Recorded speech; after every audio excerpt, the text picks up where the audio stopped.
What is up, YouTube? Thrift School over here, bright and early in the morning. Just rolled out of bed not long ago. We have 13 items to pick and pack and ship for eBay, things that sold. And guys, we have some insane sales in here, things that I just couldn't believe they were selling for this much. Let's take a look. Alright, we will start off a little low and grab this right here, Zoo Tycoon 2. I only have 2 left now. I think I started with 5 or 6. Got a whole bunch of these brand new sealed at a buyout I was doing, and I paid less than $1 or about $1 for each of these, and it sold for $14.95 with free shipping. That's what I've been getting for all of them. 2 left. Been going pretty well. Next, we have a video game. I'm actually running low on video games over here. Oh, it must be upstairs, so we'll have to go grab that. It's on a different shelf, but this is all I have left of my retro video games. Really not too much down here. I'm gonna have to add some more real soon. Alright, here's something cool. I just listed it and it sold within like an hour. Maybe I priced it a little too low, but I priced it where the market was. It just sold real fast. This is a 2017 Playmates Power Rangers Voltron toy. Yeah, I don't really know much about it, but it's kind of cool. I couldn't tell if it's complete. I made it stand up, and I just took pictures of the front, the back, the sides, and it sold for $34.99 with free shipping. This thing is heavy and big, but it's only going to Massachusetts. Super happy. I live in Connecticut, so shipping shouldn't be too bad. We'll have to find out. Alright, we sold one of these Gundam figures right here, and I believe it's this guy right here. RX7802, that is it. I'll slide it out and double check with the picture, but I believe this is it. Yep, that's it. Okay, cool. Gundam of the Origin, kind of cool. I don't know if any of these are complete. Again, I just took pictures of them. Most of these are already fully built, but there's like some extra pieces floating around in the boxes. I can't remember exactly what I paid for these, but guys, I have a video on my channel of when I bought these, and I think I paid $200 for all of them. I don't know if that's correct or not, but I believe I paid $200 for all of them. This one right here sold for $68.95 with free shipping, and I'll actually open it up and show you guys what I do with them. Alright, here we go. Bam. I bubble wrap up the figure, and then I put in some void fill bubbles in there so nothing moves around and nothing gets damaged. I think that's probably the safest way to do it. I could just ship it in this box and call it quits, but I like to make sure that the items get to the buyer safe. And listen, there's like hardly any movement in there, so that's exactly what we want to hear. Next, we have a PC game, and guys, I'm so low on PC games. I actually got a whole bunch of big box PC games from a buyout right before the shutdown in 2020, and it was a great buy. Super happy about it. I think I paid $150, $100, $200, somewhere around there. Not a lot. And I think this one, and this one are my last 3 from it. This is from a different buy, but I think those are my last 3 big box PC games. I probably had close to 50, 75 of them, and they've all sold, so awesome buyout. This one right here, Space Simulator, sold for $29.95 through the global shipping program. I recommend listing everything through the global shipping program. I just ship it to, I think it's Kentucky, and then they ship it, eBay's warehouse ships it off to the customer, so my shipping on this should be about, it's not going to go first class, it's not going to go medium mail, probably go parcel select or priority for about $8. Not bad. Uh-oh. We sold a WWE figure, and I kind of hate how I have these stored, but it's like, you guys can see I'm kind of low on space at the moment, so I just been storing them like this. I sold a 1998 Dude Love figure, so I'm gonna have to dig through this stuff, see if I can find him, and then I'll show you guys what he sold for. Here he is, WWF Signature Series Dude Love. He sold for $19.66 with free shipping. Horrible buy, guys. I bought a whole bunch of these WWE figures. I'm gonna be lucky if I make like $100, I think. I'm not 100% sure, maybe $200 after all is said and done, but I paid a lot of money for these. I think I have the video on my YouTube channel. I can't remember exactly how much I paid for them. Like $500-$600 maybe, and I thought I was gonna double up, but a lot of these are such slow sellers that they've been having to sell on discounts and sales, and Maybe if I just jacked the price up and waited 10 years, I'd be able to sell them all, but I'd rather just get my investment back and sell off a lot of this stuff. And, you know, it is what it is. Sometimes you make mistake buys. At least I'm not going to lose any money. I'll make a couple $100, but it's just not one that I'd like to do again. These older WWE figures really don't do well for me. Now, that's not saying all WWE figures do bad. I've actually sold a bunch in the $100, $150 range. Just the ones that I purchased weren't as good. So, you know, I treat it as kind of a learning thing, right? A learning experience, because now I know which ones to look for, which ones not to look for. I just bought all the ones that I saw because I didn't really know much about them. And so even though I'm not going to make a lot of money, at least I'm not going to lose any, and I've learned some knowledge. I put the work in to know what things are worth, how much condition really matters with these things. And yeah, so I'm totally okay with the buy. I just know I wouldn't do it again. So that is what it is. We still have more things to pull. Let's go. Alright, we sold another one of the Gundam figures, and it's this one right here, and of course it's a brand new sealed one, the only brand new sealed one in the bundle. So let's try and slide it out. There we go, quickly, beautifully. Put these boxes back here kind of nicely. And it's nice, I can't wait till I sell a lot of these to free up space. But this one right here, this Crossbone Gundam X1, sold for $69.95 with free shipping. So these two right here is about, what, $140-ish in sales, not including fees and shipping and all of that. So, still pretty good. It shouldn't cost too much to ship. They're pretty lightweight, but they're kind of big. I think they're going to weigh over a pound. So, here is one of the amazing sales that I was talking about in the very beginning of this video. This keyboard right here, this computer keyboard, it's a Unitech, and I got this at a tag sale, I believe, for like $2-3 a long time ago, and I forgot about it. It was in a box in the garage for like 2 years. I totally forgot I even had it. I thought I listed it and sold it years ago, but nope, I found it. Hey, that happens. And it sold for $155 with free shipping. I don't know where it's going, but hopefully it doesn't cost any more than like $10-15 to ship. We'll find out. But still, awesome sale. I always recommend keeping an eye out for these clicky keyboards. Listen to this. Sounds nice. That's what people look for. So it's in really good shape.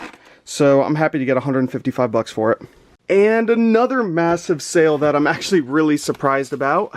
Not comic lot number 2, but it's comic lot number 1. Massive comic lot.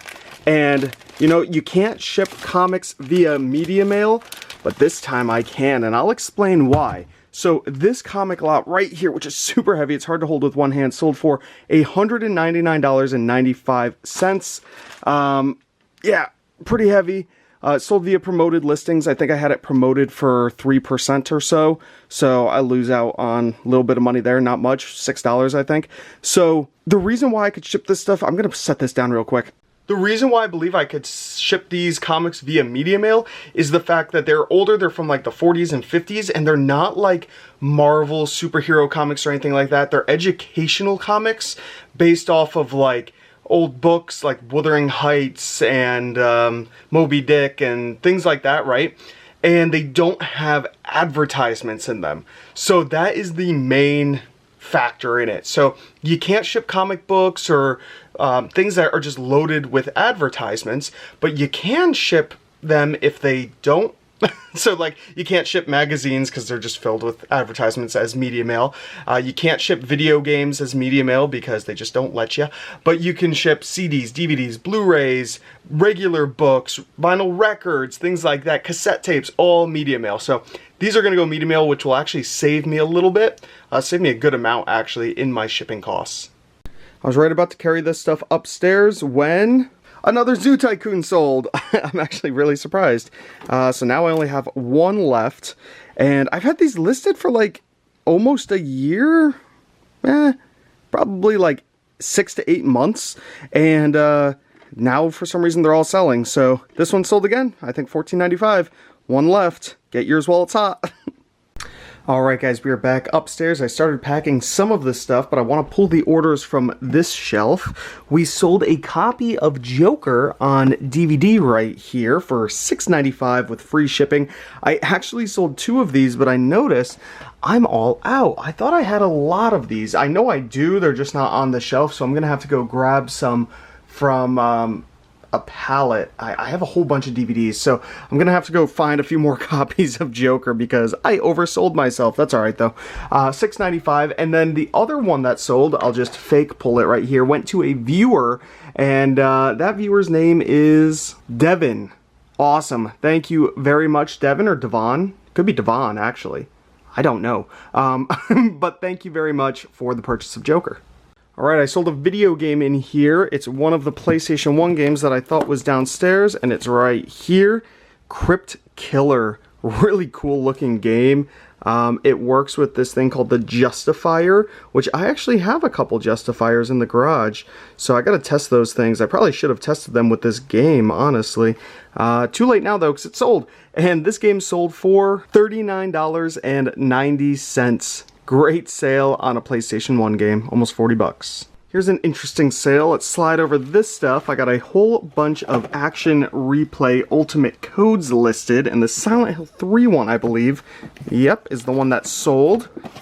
There we go. It's a disc that just has a bunch of cheat codes for PlayStation 2, and this sold for $30 shipped. We sold a Blu-ray right up here, Robin Hood Men in Tights. And this Blu-ray sold pretty cheaply. Let me pull up the price here real quick. I know it didn't sell for much. It sold for $7.85, so more than Joker, so that's not bad. $7.85 shipped. And that's it. We actually have a Disney pin that sold as well, a Fantasia Disney pin, sold for $7 shipped. The person sent me an offer. I accepted it right away. This was 2 days ago. They haven't paid yet. I sent them a reminder. They still haven't paid. I'll give them until like a day or two because it's been sitting for a while, so I don't really mind. It's only $7. But please pay if you watch the channel. I doubt it though. I don't get a lot of viewer sales, honestly. That Joker sale was one of my first viewer sales in a long time, at least that I know of. Nobody ever leaves messages on my eBay account, so that's nice. Thank you very much. But yeah, so that's everything. I have a bunch of Amazon orders going out. I already packaged up almost all of them. I have one to show you guys. It is a really, really big sale. The biggest one today? I don't know. I sold those comics for $200. It's gonna be close. Let's see. Oh, so close, but no cigar. Second biggest sale though, this guitar right here. It is an Xbox One Rock Band 4 guitar. You can see right there, Rock Band 4 wireless Fender for Xbox One. And this bad boy sold for a beautiful total of $193.45 plus $6.54 shipping, which brings me just below $200 on it. What a shame. I thought it was going to be my biggest sale, but it's not. But it's okay. It's still $200. I'm very happy. Awesome sales today. This shouldn't ship for too much. You could see 2Y. I believe I paid $2 for it. So pretty sweet find right there. Now, I should have a perfect box for this, but I'm not 100% sure. I just put these in these long rectangle boxes that I bought off of Uline. They were the exact size that I needed for guitars, but I might be all out. So I'm going to have to make a Frankenbox, which stinks. It takes a lot of time. It's a lot of work, and this was a lot of money. So that's going to take a little while to ship. But it is what it is. For $200, it's totally worth it. Aha! Wonderful. In my cardboard pile, I found 2 of them. So pretty nice. I bought them. They're 8x8x30, and I realized that that's the size that I use for like Guitar Hero guitars. I don't know if this will actually fit. We're gonna have to find out together. Let's do it. A little tip for you guys while shipping these out to save some space and length. These little top parts pop right off. There's a little button on the back right there. It is extremely finicky and hard to open. I use the top of a pen, obviously not with the pen out, and I push in as hard as I can. It clicks right out. A lot of times they're super stuck in there, but all it takes is sliding it back on and it'll click into place. I'm not going to do that right now because it took forever to take off. And we are going to slide this in, and that saves me a good, what, 6-7 inches. Not bad. Alright, so obviously you gotta bubble wrap it, keep it nice and safe. I stick some bubble wrap around it, should be all good. We take it, we slide it in here, very nice. That bottom, I don't really like how much it's hitting, so I could, actually I'm going to fold up a little more bubble wrap and just stick it on the bottom of this so it's not slamming around on the ground down there. Alright, so it's all in here. I added a little more bubble wrap to the top, folded it over a few times so it's super cushioned, and now I'm going to cut it down just a couple inches just so it lays a little more flush right there, and it should be nice. I want to make sure that that's extra cushion. That's not going to have an issue. Now I'll cut this down just a little bit with some scissors, fold it over, tape it up, and we're good to go. So here it is. It weighs 3 pounds, 2 ounces, which is such a shame. I wish it weighed just under 3 pounds, but it's all right. It'll go at a 4-pound rate. Let's see how much it costs. So here it is, 3 pounds, 3 ounces. Box dimensions are 28 by 8 by 8, and it cost $14. Now let's see if I was able to get it just under 3 pounds, see what it's gonna be. So, no biggie, this is it right at that 3-pound rate, and it's going for $14, so it's not like you really save much at all. No biggie at all, so we will bring this back up to the 3 ounces, and enter, and we are at $14. Oh, doesn't really affect anything. Maybe it thinks... Let's try 2 pounds, 15 ounces real quick and see what it says. Oh, still 14. Oh, no biggie at all. Okay, cool. So... I really didn't lose out on anything, $14. I'm usually able to get it to go a bit cheaper. It could be because the box is so long. So let's change up the partial dimensions. If we could get it down like another inch, possibly the width 8, and you could definitely get the other dimension down like a couple inches, see if that changes anything. Yeah, that would knock $4 off, and that is possible. I could definitely take an inch off of the length of this box, or the height, or whatever you want to call it, right? I could definitely take an inch off, and I could cut it in probably 3 inches, to be honest, because it could lay flat. We're not going to care that much about $4 extra. It's really no biggie. Too much work to save $4, so we're going to leave it at its original dimensions of 28, 8, and 8. And press apply. There's our $14. We are going to buy our shipping, and away we go.